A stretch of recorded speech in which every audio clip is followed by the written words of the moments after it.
Let's get right into it. Number 10. The checkout belt chaos. So you're at the grocery store, dumping your items on the conveyor belt like you're feeding chickens. The cashier is giving you that look, that I'm smiling but dying inside look that retail workers have mastered. You're treating the checkout belt like it's a game of Tetris on random mode. Heavy items go first. Your 24-pack of soda shouldn't be crushing your bread like it's auditioning for a hydraulic press video. And those eggs aren't training for a circus balancing act on top of your canned goods. Group similar items together. All your frozen stuff goes together. They're like penguins. They like to huddle. Your produce should hang out with other produce. It's basically a veggie party. And for the love of everything holy, place items with the barcodes facing up. Those cashiers who can scan items at lightning speed aren't actually superhuman. When you toss everything on the belt barcode down, it's like making them solve a Rubik's Cube blindfolded. That little divider stick isn't just there to make satisfying clicking noises when you're bored. It's there to separate your groceries from the person behind you who's judging your ice cream choices.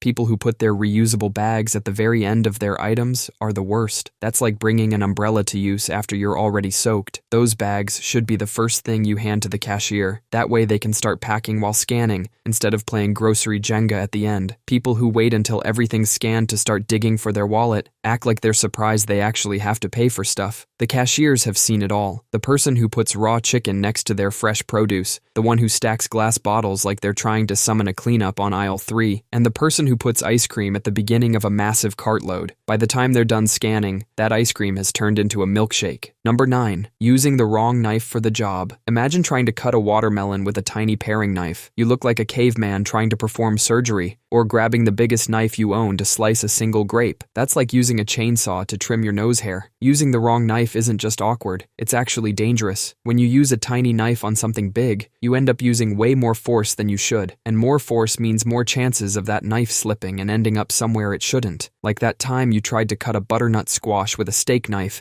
and almost gave yourself an impromptu appendectomy. Using a paring knife for big vegetables is like sending a Chihuahua to do a Great Dane's job. Using a chef's knife for peeling garlic is like using a sledgehammer to hang a picture frame. Using a serrated knife on raw meat? Congratulations, you just turned your steak into confetti. Big, heavy vegetables need a chef's knife. It's got the weight and length to do the job. Delicate stuff like herbs or garlic needs a paring knife. It gives you control. Bread needs a serrated knife. Those little teeth are there for a reason. If you're having to force the knife through something, you're either using the wrong knife or it's duller than a philosophy lecture. A sharp knife should do most of the work for you. Professional chefs don't wrestle with their food like it's an alligator. They're not stronger than you. They just know which knife to use. Your fingers will thank you, and your food will actually look like food instead of something that lost a fight with a paper shredder. Number 8. Hanging your sweaters. You've got this nice sweater that cost you more than your weekly grocery budget. You hang it up like any normal piece of clothing. Wrong. You're basically committing sweater murder. Those wire hangers are like tiny torture devices for your knitwear. When you hang a sweater, the weight of it pulls down while the hanger pushes up. It's like trying to balance an elephant on a toothpick. Something's gonna give. And that creates those weird shoulder bumps that make you look like you're smuggling traffic cones under there. That stretching isn't just temporary, it's permanent damage. Your sweater is literally being pulled apart fiber by fiber, like a very slow, very expensive execution. The proper way is to fold them. If you absolutely must hang them, fold the sweater in half, then drape it over the hanger bar. Plastic hangers aren't much better. They're like wire hangers that went to the gym. Still bad for your sweaters, just bulkier about it. You're probably using those free hangers from the dry cleaners that have been slowly murdering your wardrobe. Fold your sweaters and put them in a drawer. Number 7. Drinking hot beverages like a masochist. You know that morning ritual where you're staring at your coffee like it's your ex's Instagram.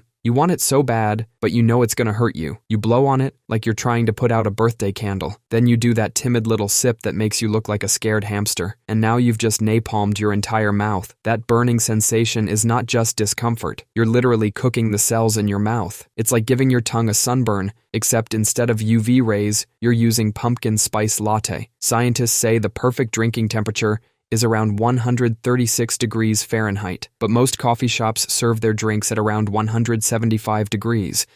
That's hot enough to cause third-degree burns in less than a second. Think about the famous McDonald's coffee lawsuit. That coffee was so hot it caused serious injury. But we keep doing this to ourselves, multiple times a day. It's like we're all members of some weird cult that worships mouth pain. And all that blowing you're doing is not helping much. It's like trying to cool down a swimming pool by fanning it with a magazine. Add a cold splash of milk or cream if you can, or just wait 3 to 4 minutes. Having a numb tongue for 3 days because you couldn't wait 180 seconds is not worth it. Most hot drinks actually taste better when they're not scalding hot. You can't taste any of those fancy flavor notes your barista mentions when you're too busy trying not to cry. Number 6. Your death grip on pens. Look at how you're holding your pen right now. If you're like most people, you're gripping it like you're trying to squeeze toothpaste out of it. This death grip isn't just making your hand cramp up, it's also the reason your handwriting looks like you wrote it during an earthquake. When you squeeze that pen like it owes you money, you're tensing up all the tiny muscles in your hand. These muscles are meant for fine, precise movements, but you're making them work like they're trying to crush rocks. Artists and calligraphers don't white-knuckle their tools like they're hanging off a cliff. They hold their pens like they're holding a butterfly. Everyone who knows proper penmanship has been silently judging your caveman grip. Your teachers probably gave up trying to correct it years ago. Your coworkers see you attacking that paper in meetings, but they just look away and wince. Check your hand after writing. If you've got a dent in your finger where the pen was resting, you're definitely in the death grip club. The proper way is to let the pen rest on your middle finger, guided by your thumb and index finger, and let your last 2 fingers gently curl under. It should feel like you're cradling the pen, not trying to strangle it. Your hand should be relaxed enough that someone could easily pull the pen away from you. Every time you sign a document like you're trying to stab it through the desk, someone nearby is wincing. They're just too polite to tell you. Number 5. Rubbing your chopsticks together. You know that thing you do at sushi restaurants where you grab your chopsticks and rub them together like you're trying to start a tiny wooden fire? Yeah, you might want to stop doing that. It's basically like telling the restaurant owner, "Hey, I think your chopsticks are so cheap they're going to give me splinters." In Japanese culture, this is considered pretty rude. It's like going to someone's house for dinner and inspecting their silverware for dirt before eating. Most decent restaurants use quality chopsticks that don't even need this treatment, so you're basically insulting their chopsticks for no reason. And if you're at a place that actually has splintery chopsticks, that should tell you something about where you're eating. If they can't even get decent chopsticks, what's going on in their kitchen? The only time it's okay to rub your chopsticks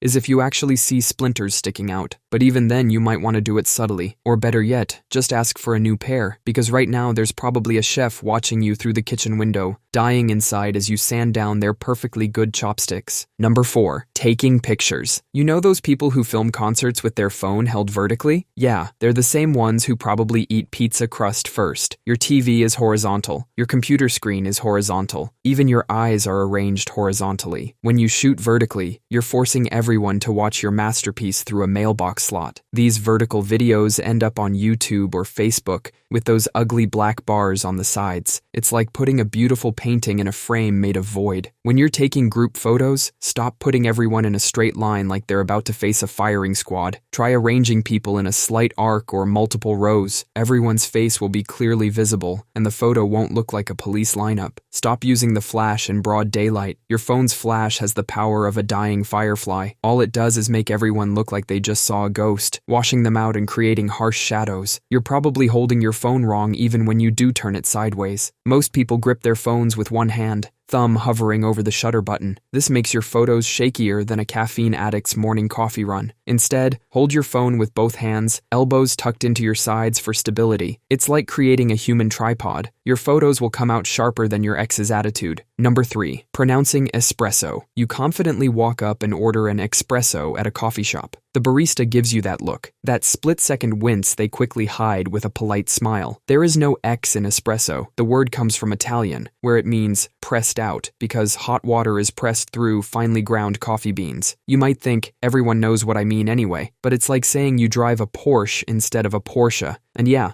they get the gist, but you sound like you learned about cars from Hot Wheels. This mistake is so common that some dictionaries now list espresso as an acceptable variant. That's like giving up and saying, yeah, fine, everyone's doing it wrong, so let's just change the rules. In many coffee shops, ordering an espresso is like wearing a sign that says, I don't know coffee. The baristas are definitely noticing. They're just too polite to correct you. Number 2, seasoning your food. You know how you sprinkle salt on your food? Yeah, you're doing it wrong. I bet you're holding the salt shaker like 3 inches from your food, giving it a few shakes, and calling it a day. Well, congratulations. You've just created a salt minefield on your plate. Some bites are going to be bland as cardboard, and others will have enough salt to preserve a medieval army's worth of meat. Professional chefs season from way up high, like a foot or more above the food. I know it looks pretentious, like they're trying to show off, but there's actual physics behind this. When you season from up high, the salt and spices spread out evenly as they fall. It's like how rain spreads out as it falls from clouds, except instead of water droplets, you're dropping tiny flavor bombs. And speaking of flavor bombs, stop treating your spices like they're precious gems. That little sprinkle of paprika you add is like trying to paint a wall with an eyedropper. If you can count the individual spice particles on your food,